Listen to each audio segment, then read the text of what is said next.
Jai Hind all day students. Again, I would like to welcome all of you on our online platform, The Science Park. Guys last class में हम लोगों ने objective जो solution थे paper जो main paper आपका आया था उसको हम लोगों ने सॉल्यूशंस को डिस्कस किया था। इंपॉर्टेंटली हम लोग क्वेश्चंस जो अभी इस साल पूछे गए हैं उनके सॉल्यूशंस को डिस्कस करने वाले हैं। मेन पार्ट को मैं डिस्कस करने वाला हूँ। एक्चुअली सब कुछ पढ़ा रखा है आप लोगों को पहले से ही, लेकिन हम लोग कैसे वो सॉल्व होंगे उस पर डिस्कस करने वाले हैं। शुरुआत करते हैं। जो सेकेंड पार्ट है पेपर का सॉल्यूशन हम लोग कर रहे हैं। Write down the Malus law. पैलेस लॉ ये बोलता है, पैलेस लॉ क्या होता है, पैलेस लॉ किसे कहते हैं। तो सबसे पहली बात तो ये जो क्वेश्चन है ये आपका वेव ऑप्टिक्स से लिया हुआ क्वेश्चन है जिसमें पोलराइज लाइट के बारे में पढ़ते हैं।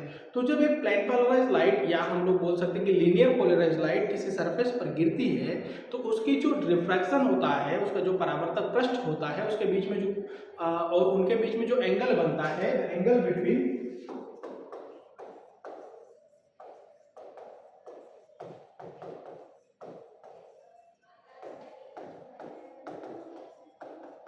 refractive surface,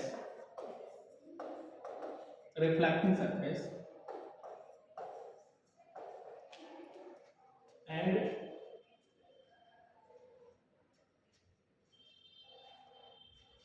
analyser. जो एनालाइजर होता है, जो एनालिसिस कर रहा है उसे इज नोन एज या इज गिवन एज, उसे इस फॉर्म में दिया जाता है। क्या दिया जाता है, उसकी जो इंटेंसिटी होती है I is equal to I not cos square theta. ये मैल्स लॉ को रिप्रेजेंट करता है। Intensity of light is given as, ठीक है। Write to difference between polarised and unpolarised light. तो पोलराइज्ड लाइट जो होती है वो आपको क्लियर ही है कि पोलराइज्ड लाइट एक सिंपल फॉर्म में होती है और अनपोलराइज्ड लाइट होती है जो फैले स्प्रेडिंग लाइट को कहते हैं। पहला रिलेशन सिंपल सा ये हो गया। दूसरा अगर हम लोग सेकेंड डिस्कस करें तो सेकेंडली ये होता है कि जैसे पोलराइज्ड लाइट और अनपोलराइज्ड लाइट होती है तो पोलराइज्ड लाइट में जो फेस ऑफ वेव्स होती है वो सिंपल फॉर्म में होती है। अनपोलराइज्ड लाइट में क्या होती है, डिस्टर्बेंस क्रिएट होती है, ठीक है। तो ये दो डिफरेंस हो गए। Alternating current of same voltage is more powerful than direct current boy. Same voltage है लेकिन अल्टरनेटिंग करंट जो होता है डायरेक्ट करंट से ज्यादा डेंजरस होता है। ऐसा क्यों? Because of it's because the RMS value means root mean square value of AC is more for alternating current in comparison of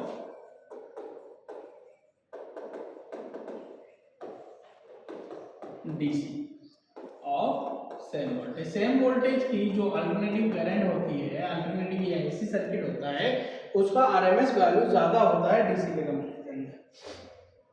Why core of transformer is laminated. Laminated transformer की core को जो laminated क्यों किया जाता है?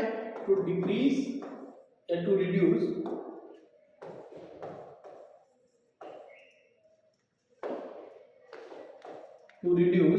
Eddy current. क्योंकि eddy current जो होता है वो बहुत सारी एनर्जी को हीट एनर्जी के रूप में कन्वर्ट कर देता है और उसका लॉस होता है। तो एडी करंट को रिड्यूस करने के लिए ट्रांसफार्मर की जो कॉइल होती है वो लैमिनेटेड की जाती है। Write down Lenz law for electromagnetic induction. तो इलेक्ट्रोमैग्नेटिक इंडक्शन का लेंज लॉ ये बोलता है कि it oppose according to Lenz law of electromagnetic induction कि इलेक्ट्रोमैग्नेटिक वेव्स या EMF इज अपोज या EMF जिसके कारण जनरेट होता है विच इज प्रोड्यूस इट, उसी को ये क्या करता है, अपोज करता है। उसी को बोला जाता है लेंज लॉ। से प्रूफ भी मैंने समझाया है आपको।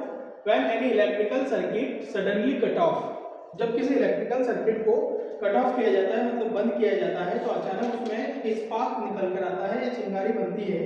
ऐसा क्यों? ऐसा क्यों होता है कि when an electrical circuit suddenly cut off, क्यों सडनली अगर उसे बंद करते हैं तो स्पार्क्स टेक प्लेस, तो उसमें चिंगारी निकलती है। क्यों? बिकॉज ऑफ, क्योंकि उसमें इंड्यूस्ड इलेक्ट्रोमैग्नेटिक फोर्स आ जाता है। Which is known as EMF। Induced EMF के कारण ऐसा होता है। The storage battery of a car has an EMF of 12 volt. Numerical है, इसको हम लोगों ने भी डिस्कस किया था, कैसे सॉल्व होगा न्यूमेरिकल को थोड़ा सा देख लीजिए। बैटरी कार EMF गिवन है आपको, E की वैल्यू गिवन है, E is equal to 12। If the internal resistance of battery is, internal resistance को स्मॉल r से रिप्रेजेंट करेंगे 0.4 ओम में। What is the maximum current that can be drawn from the battery? तो बात maximum current की हो रही है, इसलिए जो आउटर सर्किट का रेजिस्टेंस होगा वो क्या होगा, 0 होगा, और I की वैल्यू क्या हो जाएगी, हमें फाइंड करना है। ठीक है, तो हम लोग जो रिलेशन पढ़ते थे, रिलेशन आप लोगों ने पढ़ रखा है, जहां हम लोग इसे प्रूव करते थे, E is equal to I into R plus R। ये रिलेशन होता है current drawn from the circuit का। यहां से आपको current drawn from the circuit आपको निकालना है, अगर फाइंड करना है मींस आपको I की वैल्यू आपको निकालना है।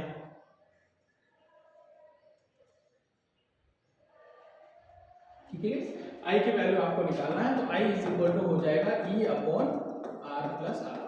तरीके से वो ये इसका अपॉन में चले जाएगा। सो I इज इक्वल टू हो जाएगा, E की वैल्यू कितनी है 12 volt upon small r is 0.4, plus में क्या है 0 हो जाएगा, पॉइंट हटेगा 0 जुड़ेगा, तो कितना हो जाएगा 30। तो I जो हो जाएगा आपका वो हो जाएगा 30 एम्पियर। ये सिंपल सा आंसर का क्वेश्चन। इसी बेस पर इसके और में दूसरा क्वेश्चन भी सेम गिवन था, a battery of EMF 10 volt. तो पहले जो गिवन है सॉल्यूशन में उसे हम लोग देख लें। EMF गिवन है बेटा 10 वोल्ट एंड इंटरनल रेजिस्टेंस जो गिवन है R इज इक्वल टू वो गिवन है 3 ohm is connected to a resistor. If the current in the circuit is, current given है, इस बार हमें करंट गिवन है 0.5 ampere, then find out the resistance of resistors. हमें capital R की value निकालना है। तो वही रिलेशन अभी जो मैंने EMF का बनाया था, E is equal to I into R plus R। ये रिलेशन कहाँ से आता है, तो जहां हम लोग current drawn from the circuit निकालते हैं वहां से ये रिलेशन बनता है। तो E की वैल्यू गिवन है हमें 10 वोल्ट, I भी गिवन है कितना है 0.5 इंटू R कितना है, इंटरनल रेजिस्टेंस 3 है, प्लस R हमें फाइंड करना है। इसे सॉल्व कर लीजिए, 10 इज इक्वल टू हो जाएगा 0.5 इंटू 3 प्लस 0.5 इंटू R। इसे सॉल्व कर लें तो ये हो जाएगा 10 इज इक्वल टू, इसका इसमें मल्टीप्लाई करेंगे तो 5 3 जा 15, मतलब हो जाएगा 1.5 प्लस 0.5 R। फिर आएंगे तो साइड चेंज होगा तो ये प्लस माइनस में आ जाएगा 0.5 R, तो माइनस करेंगे 8.5 बचेगा, 10 minus 1.5, 8.5 is equal to 0.5 R। कौन करें तो 8.5 upon 0.5 is equal to R। 5 से 5 कैंसिल हो जाएगा, 5 1 जा 5 बचा 3, 5 7 जा 35, तो R इज इक्वल टू आपको मिल जाएगा 70 ओम। ये इसका आंसर। ठीक है, define capacity of capacitor and right it's SI unit. तो सबसे पहले बात तो कैपेसिटर क्या होता है, तो कैपेसिटर एक ऐसा अरेंजमेंट है जिसमें दो प्लेटें होती हैं। सेकेंड प्लेट जो होती है उसे अर्थ से कनेक्ट कर दिया जाता है, सेकेंड प्लेट जो होती है वो अर्थेड होती है या अर्थ से कनेक्शन होता है उसका। इस पर अगर पोटेंशियल A है, इस पर पोटेंशियल B है, तो इसका जो पोटेंशियल डिफरेंस होगा वो VA माइनस का होकर निकलेगा VB। तो C इज इक्वल टू हो जाता है Q upon VA minus VB। So यहाँ से अगर आपको कैपेसिटी ऑफ कैपेसिटर को रिप्रेजेंट करना है तो ratio of charge to the potential difference is known as capacity of capacitor, और इसकी जो SI यूनिट होती है वो होती है फैराड। ये आपका सॉल्यूशन। इसके और में कहा the potential on each point inside a hollow conductor is equal, मतलब कंडक्टर के अंदर जो पोटेंशियल होता है सभी पर वो इक्वल होता है। ऐसा क्यों? बिकॉज गॉस ने ये बताया था कि किसी कंडक्टर के अंदर जो inside the conductor electric field जो होती है वो बहुत वीक होती है, या इलेक्ट्रिक फील्ड जो होती है किसी चार्ज कंडक्टर के अंदर वो जीरो होती है। अब अगर इलेक्ट्रिक फील्ड जीरो है तो पोटेंशियल जीरो होगा, इलेक्ट्रिक फील्ड जीरो है तो क्या होगा, पोटेंशियल जीरो होगा, या हम बोल सकते हैं कि कांस्टेंट होगा पोटेंशियल। ठीक है, तो इसलिए potential on each point inside a hollow conductor is equal. Write to difference between intrinsic and extrinsic semiconductor. So intrinsic semiconductor क्या होता है? प्योर सेमीकंडक्टर होता है। एक्सट्रिंसिक क्या होता है? इम्प्योर सेमीकंडक्टर होता है। ठीक है, तो इसे बनाने के लिए इंप्योरिटी नहीं मिलानी पड़ती, इसके लिए इंप्योरिटी की जरूरत होती है। सबसे पहला पॉइंट तो यही हो गया। दूसरा, ये कौन से सब होते हैं? N type semiconductor, P type semiconductor, जिसमें कुछ ना कुछ इंप्योरिटी को मिलाया जाता है। और ये प्योर सेमीकंडक्टर होते हैं, जैसे सिलिकॉन हो गया, जर्मेनियम हो गया, इस तरीके के। Electric current doesn't flow in semiconductors at normal temperature while flow at higher temperature. Why? ठीक है, इलेक्ट्रिक करंट जो होता है नॉर्मल टेम्परेचर पर नहीं फ्लो होता है।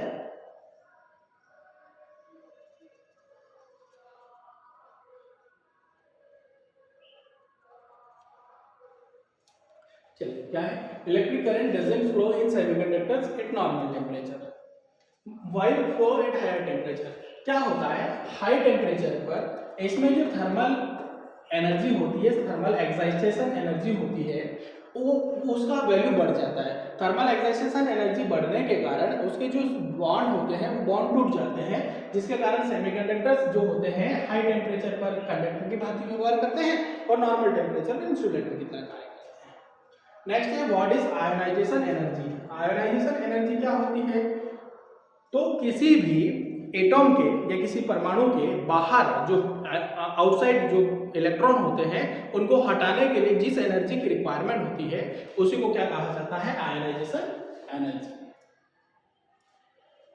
Clarify the significance of negative energy of an electron in the orbit. Negative energy किसे कहा जाता है या किससे कैसे कहा जाता है?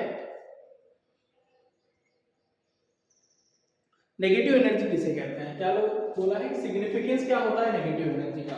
नेगेटिव एनर्जी ये एस्टेब्लिश करती है कि किसी एटॉम के अंदर होने वाले करंट को वो कैसे शो करेगी, या किसे उसकी सिग्निफिकेंस ये होती है कि अगर पॉजिटिव और जीरो अगर चार्ज होगा तो इलेक्ट्रॉन आसानी से बाहर निकल जाएगा। ठीक है, इलेक्ट्रॉन जो होगा किसी एटॉम से बाहर निकल जाएगा। लेकिन अगर नेगेटिव एनर्जी है तो वो स्टेब्लिश रहता है, वो बाहर या आउट नहीं जाता है, आउटर मोस्ट ऑर्बिट में नहीं जाता है। Derive an expression for the torque on a bar magnet. तो बार मैग्नेट पर टॉर्क कैसा लगता है? तो मान लो कि एक मैग्नेटिक फील्ड है, इसमें एक बार मैग्नेट रखा है, जिसको अपने ही एक्सिस पर घुमाने के लिए जो फोर्स लगता है उसी को क्या बोला जाता है? Torque. Tau is equal to होता है फोर्स इनटू परपेंडिकुलर डिस्टेंस, ये आपको पता ही है। ठीक है, तो फोर्स यहाँ कितना लगेगा? क्योंकि अगर हम लोग इसको डिस्कस करें, मैग्नेट की बात करें, तो मैग्नेट जो होता है इसकी लेंथ होती है 2l। ठीक है, इसकी पोल स्ट्रेंथ होती है m, और चूंकि ये मैग्नेटिक फील्ड है B, तो इस पर फोर्स यहाँ लग रहा है mb और यहाँ पर भी लग रहा है mb, फॉरवर्ड में रिवर्स में। ठीक है, परपेंडिकुलर डिस्टेंस की बात करें तो यहाँ परपेंडिकुलर डिस्टेंस में शो करूंगा, इसमें नाम दे दूंगा d। मुझे परपेंडिकुलर डिस्टेंस निकालना है तो sin theta is equal to होता है परपेंडिकुलर अपॉन हाइपोटेन्यूज। तो ये हो जाएगा sin theta is equal to perpendicular upon hypotenuse की वैल्यू कितनी है? 2l। तो p इज इक्वल टू, मतलब हमने यहाँ नाम d दिया है, तो ये हो जाएगा 2l sin थीटा। तो टाउ इज इक्वल टू हो जाएगा, टॉर्क की वैल्यू निकालेंगे तो फोर्स कितना है? mb into 2l sin theta. क्योंकि सिंस m इंटू 2l जो होता है, मतलब पोल स्ट्रेंथ और डाइपोल की जो लेंथ है उनका जो प्रोडक्ट है वो किसके इक्वल होता है? तो वो होता है डाइपोल मोमेंट के इक्वल होता है, m के। ठीक है, मैग्नेटिक डाइपोल मोमेंट। तो ये हो जाएगा tau is equal to mv sin theta. ये हो गया टॉर्क निकला। Derive an expression for mutual inductance between two plane circular coil. अगर दो सर्कुलर कॉइल्स हैं तो हमें पता है कि एक के फ्लक्स में चेंज करने पर दूसरे में करंट फ्लो होता है। तो हमने मान लिया कि इससे संबंधित जो फ्लक्स है वो φs है, यहाँ पर करंट कितना है? Ip। इसमें नंबर ऑफ टर्न्स n1 है, इसमें नंबर ऑफ टर्न्स कितना है? n2। तो आप म्यूचुअल इंडक्टेंस आसानी से सॉल्व कर सकते हैं फ्लक्स निकालकर। Establish the relation between along real depth और virtual depth। ये index medium for the object pleasant denser medium. तो ये जो है प्रिंसिपल ऑफ रिवर्सिबिलिटी से बन जाएगा आसानी से आपको। Establish lens maker formula. ये भी आप आसानी से बना सकते हैं lens maker formula. Lens maker formula जो हम लोगों ने पढ़ रखा है, 1/f इज इक्वल टू होता है mu minus 1 into 1/r1 minus 1/r। ठीक है, Bohr's model calculate the speed. Speed हमें कैलकुलेट करना है, तो स्पीड के लिए क्या होता है formula? e² is equal to, formula क्या होता है?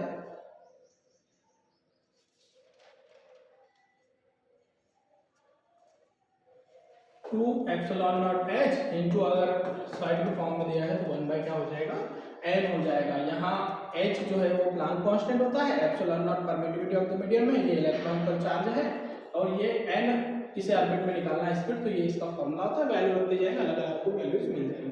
फर्स्ट के लिए निकालना 1 रख दीजिए, 2 के लिए निकालना 2 रख दीजिए, 3 के लिए निकालना 3 रख दीजिए। ठीक है, इसे आप सॉल्व कर लेंगे। Derive the expression for the intensity of electric field placed at any point on the axis of an electric dipole. Electric dipole के एक्सिस पर, मतलब आपको एक्सियल पोजीशन में, तो बड़े बड़े डेरिवेशन है और ये आपको करवा ही रखे हैं मैंने। तो एक्सियल पोजीशन में आपको इंटेंसिटी ऑफ इलेक्ट्रिक फील्ड निकालना था। कैसे निकालना था? एक्सियल पोजीशन क्या होती है, तो जिस पोजीशन पर हम लोगों ने डायपोल रखा उसी के किसी पॉइंट पर अगर आपको निकालना है तो एक पॉजिटिव के लिए निकलेगी, नेगेटिव के लिए निकलेगी, फिर आपको उसका रिजल्ट निकाल लेंगे। Verify the Coulomb's inverse square law with the help of Gauss theorem. ये भी एप्लीकेशंस ऑफ गॉस थ्योरम में हम लोगों ने पढ़ रखा था। गॉस थ्योरम से कूलॉम्स लॉ को आपको बनाना था, आसानी से बना लिया होगा। Find out the magnetic field intensity at the situation on the axis. किसी करंट कैरिंग सर्कुलर कॉइल की एक्सिस पर हमें इंटेंसिटी निकालना था, तो वो भी आपको मैंने निकाल लिया। What is AC generator? AC generator क्या होता है, जैसे डीसी मोटर होती है वैसे एसी जनरेटर होता है। उसके इंपोर्टेंट पार्ट्स को हम लोगों को डिस्कस करना था, उसकी वर्किंग वगैरह डायग्राम हमको उसको समझाना था। ये सारी चीजें करवा रखी आपको। Interference and diffraction of light, difference लिखना था इंटरफेरेंस और डिफ्लेक्शन में। ये भी बहुत सिंपल है, 4 डिफरेंस आसानी से आप बना सकते हो। इनमें डार्क फ्रिंजेस ब्राइट फ्रिंजेस के बीच में डिफरेंस होता है। पीएन जंक्शन डायोड क्या होता है, इसका फुल वेव रेक्टिफायर की तरह यूज कैसे होता है, हाफ साइकिल में इनपुट देता है, आउटपुट कैसे निकलता है। और लास्ट है silicon, caesium, silicon and germanium. जो carbon, silicon, germanium have same lattice structure, while is C is insulator, while silicon, germanium are semiconductors. Germanium सभी सेमीकंडक्टर्स तो है, लेकिन ये लैटिस स्ट्रक्चर होने के बाद भी जो कार्बन होता है वो इंसुलेटर क्यों होता है, क्योंकि इसकी जो इफिशिएंसी रहती है वो बहुत क्या होती है, डाउन होती है।